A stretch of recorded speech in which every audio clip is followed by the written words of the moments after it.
சிட்டின்னு சொல்லப்படுற திருப்பூர்ல வந்து வட மாநிலத்தவர் போர்வையில வந்து வங்கதேசத்தினர் வந்து பலர் வந்து திருட்டுத்தனமா வந்து வேலை பார்க்கறாங்கன்னு நியூஸ் வந்திருக்கு. ஸோ அதன்படி வந்து போலீஸ் வந்து ஃபுல்லாவே வந்து தேடுதல் வேட்டை பண்றாங்க. இந்த மாசத்துல வந்து 100 பேரை வந்து பிடிச்சிருக்காங்க. இன்னும் நிறைய பேரை வந்து பிடிக்கணும்னு சொல்லியிருக்காங்க.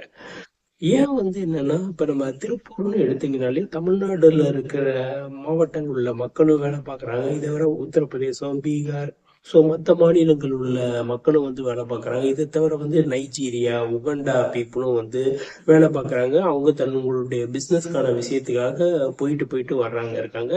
ஸோ இப்படிதான் வந்து திருப்பூர் நகரம் வந்து இயங்கிக்கிட்டு இருக்கு.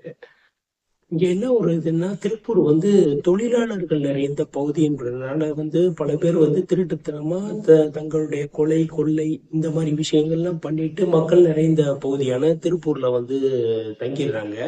ஸோ அவங்க ஈஸியா வந்து குற்றவாளியை பிடிக்க முடியாது அப்படின்ற ஒரு எண்ணத்தோட வந்து இப்படி பதுங்குறாங்க.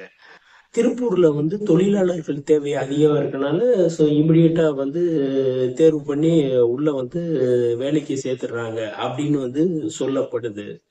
அசாம் முதல்வர் ஹிமந்த் வந்து ஒரு அறிக்கை வெட்டிட்டு இருந்தாரு. அதாவது அசாம் மேற்கு வங்க வழியா வந்து உள்ள நுழைஞ்சு இங்க வந்து தமிழகத்துல ஜவுளித்துறையில வந்து வேலை பார்க்கறாங்க அப்படின்ற மாதிரி. இதனை தொடர்ந்து வந்து போலீஸ் வந்து இன்வெஸ்டிகேஷன் பண்ணுது.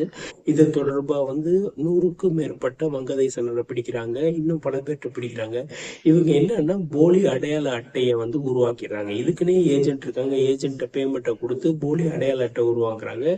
இங்க இருக்க முதலாளிகள் வந்து அவங்களுக்கு வந்து ஆட்கள் தேவைப்படுது. அதனால வந்து மேலோட்டமா பாக்குறாங்க அப்படின்ற மாதிரி வந்து சொல்லப்படுது.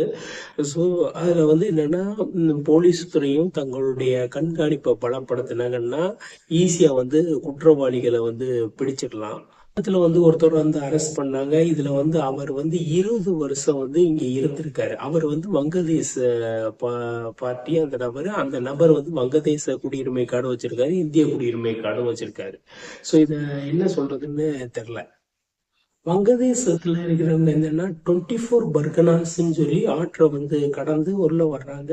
அங்க உள்ள வந்து என்னன்னா இங்க இருக்க உள்ள இருக்க ஆட்கள் மூலமா வந்து அது சில வாரங்கள் வந்து தங்கி இந்திய பிரஜையாக மாறி அதுக்கான அமௌண்ட் கொடுத்து இந்திய பிரஜை ஐடி கார்டுலாம் வாங்கிட்டு உள்ள கொல்கத்தா ரயில் ஏறி வந்து இங்கிட்டு உள்ள வர்றாங்க இந்த சைடு.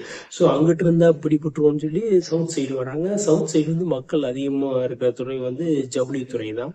ஸோ அங்க போய் வந்து வேலை பார்க்குறாங்க. இவங்க என்னன்னா பல பேர் அங்க வந்து குற்றம் செஞ்சுட்டு மாட்டாம வந்து இங்க எஸ்கேப் ஆகி வர்றாங்க. இது ஒரு பெரிய பிரச்சனையா இருக்கு.